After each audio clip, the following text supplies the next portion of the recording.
एक बार मैं team leaders के बीच कुछ मैटर्स को लेकर डिस्कशन कर रहा था, तो वहाँ पे एक लीडर ने मुझसे सवाल किया कि सर, आप गांव और शहर में व्यापार करने के तरीके में अंतर करने की बात क्यों करते हैं, यानी यहाँ पे काम करने का क्या अंतर है।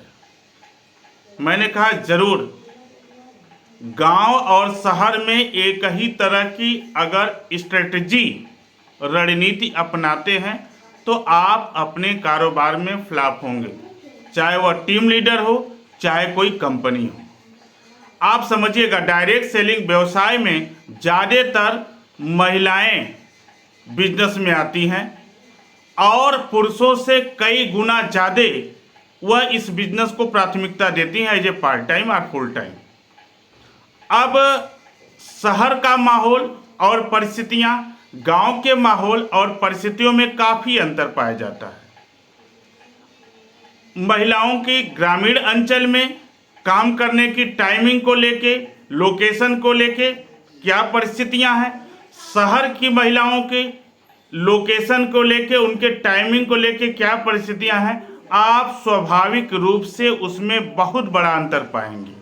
यदि कोई कंपनी या कोई लीडर अगर कोई अपनी प्लानिंग या कोई स्ट्रेटजी रणनीति अगर इस बात को ध्यान में रखकर नहीं बनाएगा तो उसका सीधा सीधा असर बिजनेस पे जाता है। जो सिस्टम, जो प्लानिंग, जो तरकीब आप शहर के लिए लागू करते हैं, अगर उसी प्लानिंग, उसी तरकीब, उसी सिस्टम को गांव में अगर लागू करेंगे तो आप सफल नहीं। इसलिए टीम लीडर को चाहिए कि अगर कोई उसकी टीम अगर गांव में है तो उसके लिए स्ट्रेटजी कुछ और बनाए, शहर में है तो उसके लिए स्ट्रेटजी कुछ और बनाए। जैसे शहर में एक लेडी के लिए साधन की सुविधा होती है, वह देर रात तक भी काम कर सकती है, कोई दिक्कत नहीं है। लेकिन गांव में अगर वही सिस्टम लागू करने की कोशिश करेंगे तो टीम हाथ से निकल जाएगी। दूसरा जो है, शहर में जब आप मीटिंग करते हैं, बड़े पैमाने की बड़ी मीटिंग करते हैं, तो वहाँ पे होटल्स होते हैं, वीआईपी कल्चर होता है, वीआईपी लोकेशंस होता है, तो वहाँ पे मीटिंग का जो सिस्टम है वहाँ कुछ और होगा। लेकिन अगर गांव में वैसा वीआईपी कल्चर्स या होटल्स खोजेंगे तो ये संभव नहीं है। तो डेफिनेटली वहाँ के मीटिंग का तौर तरीका, सेमिनार का तौर तरीका अलग होगा और यहाँ की मीटिंग का और सेमिनार का तौर तरीका अलग होगा। तो आपको इन चीज़ों को ध्यान में रख के ही अपनी स्ट्रेटजी बनानी चाहिए, अपनी योजना को बनाना चाहिए, जिससे आप बिजनेस में सफल हो पाएं।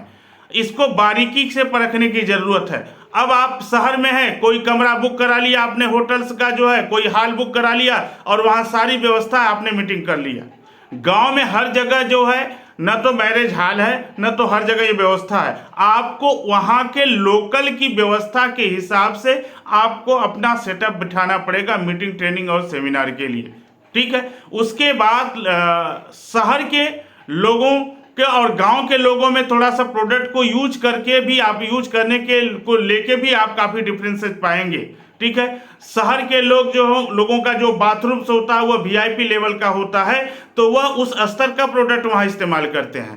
अब गांव में जो है उसमें थोड़ा सा डिफरेंस पाया जाता है। अगर आप दोनों का कंपैरिजन करेंगे तो आपको बहुत सारा अंतर देखने के लिए मिलेगा, ठीक है।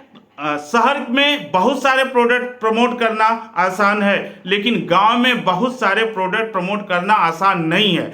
इसलिए जो प्रोडक्ट गांव में आसानी से निकल सकता है, आपको उसी पे फोकस करना चाहिए और उसी का डेमो करना चाहिए और उसी पर बार बार जो है आप अपना विजन फोर्स करना चाहिए, ठीक है। क्योंकि सारे प्रोडक्ट गांव में निकलना मुश्किल है। गांव की आबो हवा और तौर तरीका अलग है, शहर का आबो हवा और तौर तरीका क्या है, अलग है, ठीक है। तो आप इस तरह से जो भी स्ट्रेटजी बनाते हैं, जो भी आप अपनी टीम डेवलपमेंट के लिए रणनीति बनाते हैं, वहां पे इस बात को आपको ध्यान रखना पड़ेगा। नमस्कार, धन्यवाद।